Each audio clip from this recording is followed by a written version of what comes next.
In a recent stand-up special and a candid interview that has since gone viral, comedian and cultural commentator Dave Chappelle made a surprising revelation about the trajectory of Malcolm-Jamal Warner's career in Hollywood.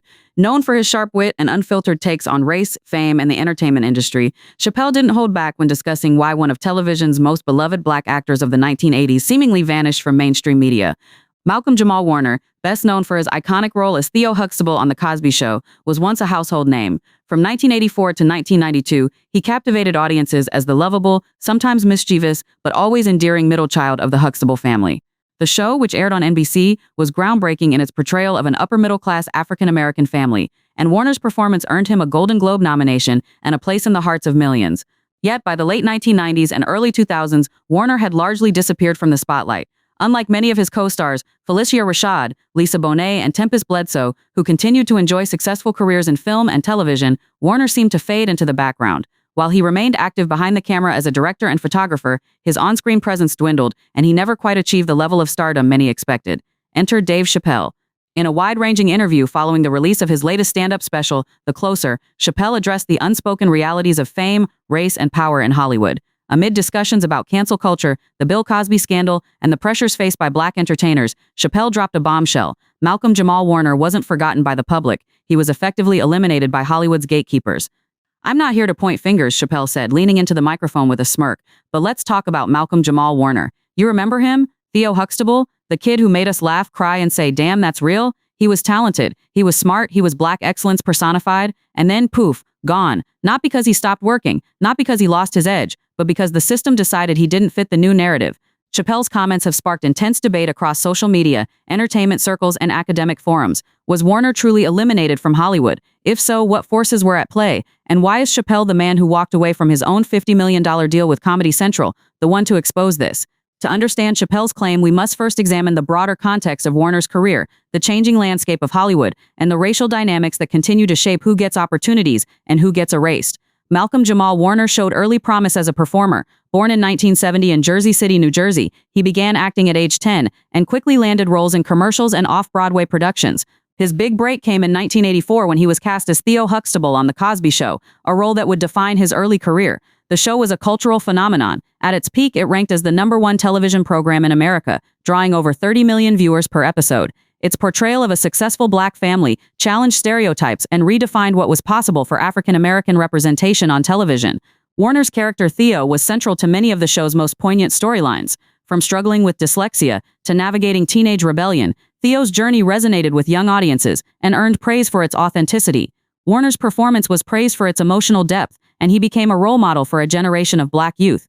Despite the show's massive success, Warner never fully transitioned into the A-list stardom that some of his peers achieved. After The Cosby Show ended in 1992, he appeared in a string of guest roles and supporting parts on television, including a recurring role on A Different World, the spin-off centered around Denise Huxtable's college life. He also starred in the short-lived series Malcolm and Eddie, alongside comedian Eddie Griffin, which ran from 1996 to 2000. While the show developed a loyal fan base, it never achieved mainstream breakout success. What followed was a gradual shift from acting to behind-the-scenes work. Warner began directing episodes of various television series, including The Fresh Prince of Bel-Air, Girlfriends, All of Us, and The Game. Over the years, he directed more than 100 episodes of television, earning respect among industry insiders for his professionalism and creative eye. He also pursued photography, releasing a book of portraits titled Through My Lens in 2015.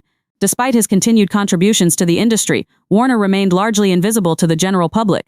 Unlike former child stars, who either embraced fame or were thrust back into the spotlight through controversy, Warner maintained a low profile. He didn't seek tabloid attention, avoided social media drama, and rarely gave interviews.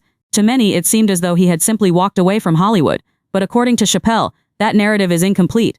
"People think he retired," Chappelle said. "They think he got tired. But Malcolm didn't quit. Hollywood quit on him." Chappelle argued that Warner's decline in visibility wasn't due to lack of talent or ambition, but rather a deliberate sidelining by the entertainment industry. He pointed to a broader pattern in which black actors who rise to fame during a particular cultural moment are often discarded when that moment passes, especially if they don't conform to the next wave of stereotypes or commercial expectations.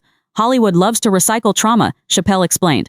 "They love the troubled child star arc. They love the comeback story. They love the fall from grace. But Malcolm didn't give them that. He stayed grounded. He stayed focused. He didn't get arrested. He didn't go to rehab. He didn't feud with his castmates. He didn't sell his story to a tabloid. And in a system that profits off dysfunction, that makes you dangerous." Chappelle suggested that Warner's refusal to play into the expected tropes of fame made him unmarketable in the eyes of executives. In an industry that thrives on drama, controversy, and reinvention, a stable, introspective, and artistically serious figure like Warner doesn't generate headlines or tabloid sales. His quiet professionalism, Chappelle implied, was seen as a threat to the narrative machinery that fuels celebrity culture.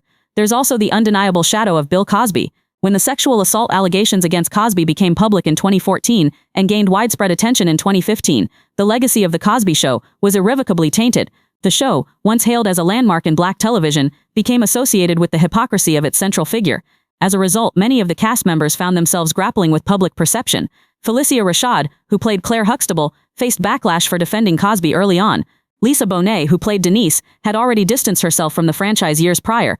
But for Malcolm-Jamal Warner, who had no public ties to Cosby beyond their professional relationship, the fallout was more subtle. He wasn't personally implicated, but the show he was most associated with became toxic. Chappelle hinted that this association played a role in Warner's marginalization. You can't separate the art from the artist when the artist is a monster, Chappelle said. But that doesn't mean the people who worked with him should be erased. Malcolm didn't know. None of them did. But Hollywood uses guilt by association like a scalpel. They don't need to accuse you, they just stop calling. This phenomenon isn't unique to Warner. Other actors from controversial projects, such as those from The Mighty Ducks or Hannah Montana, have spoken about being typecast or overlooked after their shows ended, or their co-stars face scandal. But for black actors, the stakes are often higher, and the safety net's thinner. Warner also faced the challenge of transitioning from a child actor to adult roles, a hurdle that few successfully clear. Hollywood has a long history of discarding young performers once they age out of their cute or innocent personas. For black child stars, this transition is often even more difficult due to limited role availability and entrenched stereotypes. Unlike white child stars who might pivot into action films, romantic comedies, or indie dramas, black actors are frequently funneled into narrow categories: the comic relief, the sidekick, the thug, or the athlete. Warner, who was known for his intellectual demeanor and introspective nature, didn't fit neatly into any of these boxes. He wasn't marketed as a leading man, nor was he encouraged to pursue edgier, more dramatic roles. Chappelle noted that Warner's intelligence and seriousness may have worked against him. In Hollywood, being smart as a black man is a liability, he said. They want you to be cool, funny, or angry, but thoughtful, reflective. That's not entertaining to them. That's threatening. Malcolm thought too much. He asked too many questions, and in an industry built on illusion, that's the worst thing you can do. There's also the issue of control. Warner has spoken in interviews about wanting creative autonomy, about not wanting to be typecast, and about his desire to explore different artistic avenues. He didn't chase fame, he pursued craft. But in an industry that values brand loyalty and marketability over artistic integrity, such independence is often punished. Chappelle compared Warner's journey to his own decision to walk away from Chappelle's show in 2005. "I left because I felt like I was becoming a caricature," he said. "I wasn't being seen as an artist, I was being seen as a product." Malcolm made a different choice. He didn't leave, he just stopped playing the game. And when you stop playing, they stop inviting you to the table. This idea that success in Hollywood requires compliance lies at the heart of Chappelle's critique. The system, he argues, rewards conformity and punishes authenticity. Those who challenge the status quo, who refuse to be molded, or who don't generate controversy, are quietly phased out. But is it accurate to say Warner was eliminated? Some critics argue that Chappelle's language is too dramatic. Warner, after all, has continued to work steadily as a director, and has expressed contentment with his life and career. In a 2017 interview with The Root, he said, "I'm not trying to be famous, I'm trying to be fulfilled." Still, Chappelle's point isn't necessarily about personal fulfillment, it's about systemic exclusion. Even if Warner is happy, the fact remains that he hasn't been offered the same opportunities as his peers. He hasn't been cast in major films, hasn't hosted award shows, hasn't been invited to reunion specials, except in limited capacity, and hasn't been celebrated in retrospectives the way other Cosby cast members have. Compare Warner's post-Cosby trajectory to that of Keshia Knight Pulliam, Rudy, or Tempest Bledsoe Vanessa, both of whom have maintained steady acting careers and public visibility. Or consider Felicia Rashad, who has become a Tony Award-winning stage actress and a cultural icon. Even Lisa Bonet, despite her controversies, has remained in the public eye through roles in The Cosby Show spin-offs and later projects like High Fidelity. Warner, despite his talent and body of work, hasn't received the same level of recognition. He's not a household name in the way he once was. And while he may not want that, the question remains, why hasn't Hollywood made space for him in new ways? Chappelle's comments also touch on a deeper truth about race and representation. Black excellence is celebrated until it becomes inconvenient. When black artists don't conform to the expected narrative of struggle, redemption, or downfall, they are often ignored. The media loves the tragic genius, or the fallen star, but it has little interest in the quiet, consistent contributor. Warner's story, Chappelle suggests, is a cautionary tale about what happens when you succeed on your own terms in an industry that demands surrender. Since Chappelle's remarks went public, there's been a renewed interest in Warner's work. Fans have taken to social media to celebrate his directing credits, share clips of his performances, and call for a Cosby Show cast reunion that includes him in a prominent role. Some have even started petitions for Warner to be recognized with a Lifetime Achievement Award. Warner himself has not publicly responded to Chappelle's comments, but in a recent podcast appearance, he acknowledged the challenges of being a black artist in Hollywood. "It's not easy," he said. "You have to fight for every opportunity, and sometimes, even when you do everything right, the door doesn't open. But that doesn't mean you stop creating." Dave Chappelle's revelation may not change the past, but it has reignited a conversation about fairness, legacy, and the invisible forces that shape careers.